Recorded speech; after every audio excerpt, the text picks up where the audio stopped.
നിങ്ങൾ എന്നെ അറിയാൻ എൻ്റെ ബാക്ക്ഗ്രൗണ്ട് അറിയാന്നുണ്ടെങ്കിൽ ഞാൻ ആക്സിലറേറ്റർ 85 എന്ന് പറഞ്ഞേക്കുന്ന ഒരു പ്രോജക്റ്റിന്റെ ക്രിയേറ്ററാണ്. ബിസിനസ്സുകാരെ ഞാൻ ക്യാഷ് എടുത്ത് വിട്ടിട്ട് അവർക്ക് അതുകൊണ്ട് സിഗ്നിഫിക്കൻ്റ് ആയിട്ടുള്ള ബെനിഫിറ്റുകൾ ഉണ്ടായിട്ടുണ്ട്.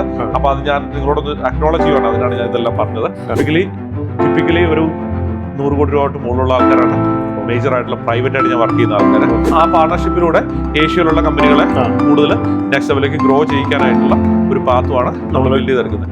അപ്പോൾ അങ്ങനെ വരുമ്പോൾ തന്നെ ഈ പറഞ്ഞ കാര്യം ക്ലിയർ ആണ്. ഫസ്റ്റ് ഓഫ് ഓൾ ഒരു കാര്യം വെച്ചാൽ എന്നെ സംബന്ധിച്ചോളം നിങ്ങൾ എന്നെ അറിയാൻ എൻ്റെ ബാക്ക്ഗ്രൗണ്ട് അറിയാന്നുണ്ടെങ്കിൽ ഞാൻ ആക്സിലറേറ്റർ 85 എന്ന് പറഞ്ഞേക്കുന്ന ഒരു പ്രോജക്റ്റിൻ്റെ ക്രിയേറ്ററാണ്. എൻ്റെ കൂടെ ബിസിനസ് പാർട്ട്നേഴ്സ് ആയിട്ടുള്ള ആൾക്കാർ ഞാൻ ബിസിനസ് പാർട്ട്നേഴ്സിനോട് മാത്രമേ വർക്ക് ചെയ്യാറുള്ളൂ. അപ്പോൾ ആ എൻ്റെ പാർട്ട്നേഴ്സ് ആയിട്ടുള്ള ആൾക്കാർ ടിപ്പിക്കലി ഒരു 100 കോടി രൂപ തൊട്ട് മുകളിലുള്ള ആൾക്കാരാണ് മേജർ ആയിട്ടുള്ള പ്രൈവറ്റ് ആയിട്ട് ഞാൻ വർക്ക് ചെയ്യുന്ന ആൾക്കാർ.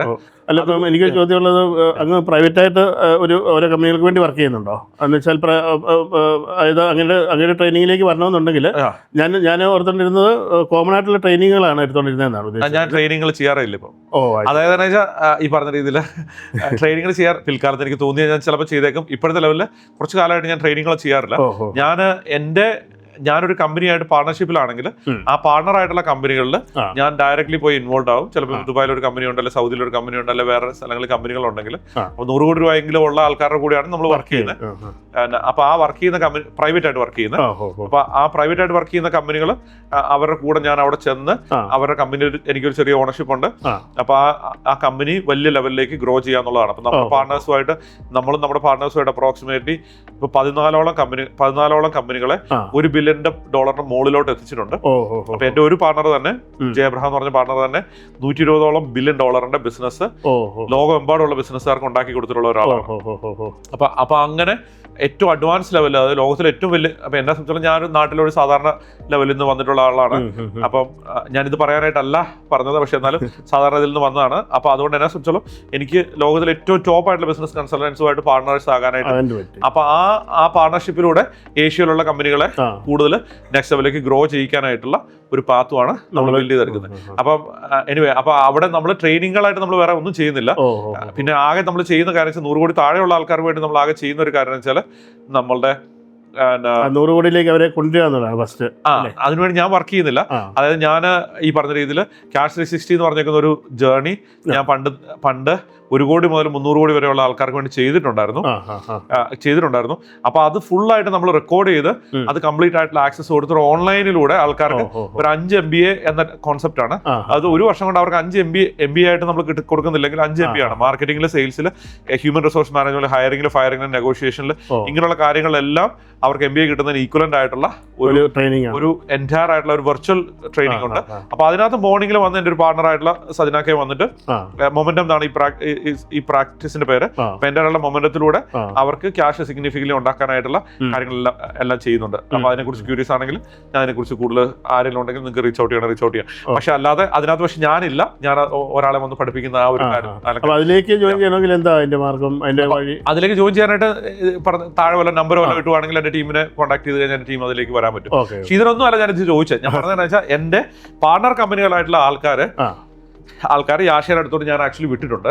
അപ്പം ഞാൻ ഇങ്ങനെയൊക്കെ ഡൗട്ട്ഫുൾ ആയിട്ട് ചോദിച്ചിട്ടുണ്ടെങ്കിലും ഞാൻ ഒരു കാര്യം വെച്ചാൽ എൻ്റെ പാർട്ണർ കമ്പനികളായിട്ടെന്ന് വെച്ചാൽ 100 കോടി രൂപ 300 കോടി രൂപയുടെ ബിസിനസ് ചെയ്യുന്ന ബിസിനസ്സുകാരെ ഞാൻ യാഷയുടെ അടുത്ത് വിട്ടിട്ട് അവർക്ക് അതുകൊണ്ട് സിഗ്നിഫിക്കൻ്റ് ആയിട്ടുള്ള ബെനിഫിറ്റുകൾ ഉണ്ടായിട്ടുണ്ട്.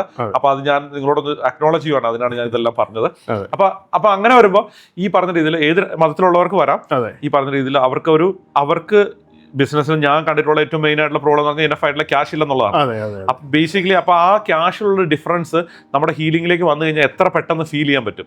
അത് നമുക്ക് ഇപ്പം നമ്മൾ ഫസ്റ്റ് തന്നെ ഒരു കമ്പനിയുടെ ഹീലിംഗ് എടുക്കാന്ന് പറഞ്ഞാൽ നമ്മൾ ഫസ്റ്റ് തന്നെ അവിടെ വർക്ക് ചെയ്യുന്ന അവിടെ റൂട്ടിൽ തന്നെയാണ് വർക്ക് ചെയ്യുന്നത്. റൂട്ടിൽ വർക്ക് ചെയ്ത് റൂട്ടിലേക്ക് നമ്മൾ എനർജി ഇട്ട് അവിടെയുള്ള ബ്ലോക്കുകൾ മാറ്റി ആ കമ്പനി എന്ന് പറയുമ്പം ക്യാഷ് എന്ന് പറയുമ്പോൾ പല മേഖലകളിൽ നിന്നായിരിക്കും ക്യാഷ് വരുന്നത്. ചിലപ്പോൾ ഇൻവെസ്റ്റേഴ്സ് ഉണ്ടായിരിക്കാം, ചിലപ്പം ബാങ്കുകൾ ഫണ്ട് ചെയ്യുന്നുണ്ടായിരിക്കും, ചിലപ്പോൾ അവരുടെ ഓൺ ഫണ്ട് ഉണ്ടായിരിക്കാം.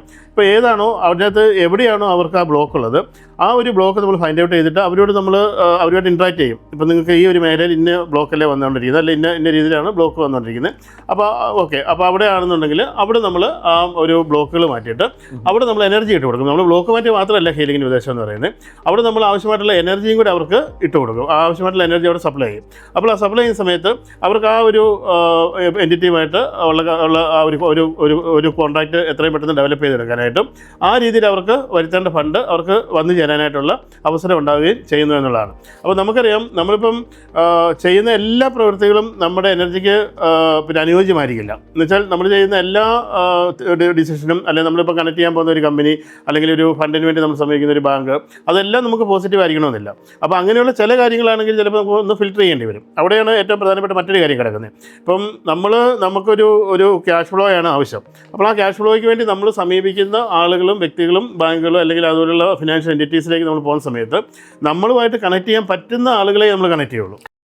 ഇത് രണ്ടും ഞാൻ പേഴ്സണലി വെരിഫൈ ചെയ്തിട്ടുള്ള എനിക്കറിയാവുന്ന കാര്യം തന്നെയാണ്. ഏകദേശം ഒരു 10 കോടി രൂപയുടെ ഒരു എമൗണ്ട് ആണ്. അല്ല, ചെറിയ എമൗണ്ട് അല്ലെന്ന് പറയുന്നു.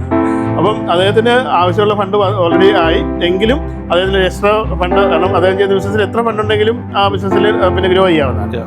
അങ്ങനെ വീണ്ടും ആ ഒരു എക്സ്ട്രാ ഫണ്ടും കൂടി വന്നു എന്നുള്ളതാണ് അതിനകത്ത് ഏറ്റവും വലിയ ഫേസ് ചെയ്യുന്ന ഏറ്റവും വലിയ സ്ട്രഗിൾ എന്ന് പറയുന്നത്. ഈ ഫണ്ട് ഫ്ലോ ഇല്ല. അപ്പം ഈ ഫണ്ട് കിട്ടുമോ എന്നുള്ള ഒരു പ്രശ്നമായിരുന്നു. Yasha Living, synchronizing the art, tactics and spirituality.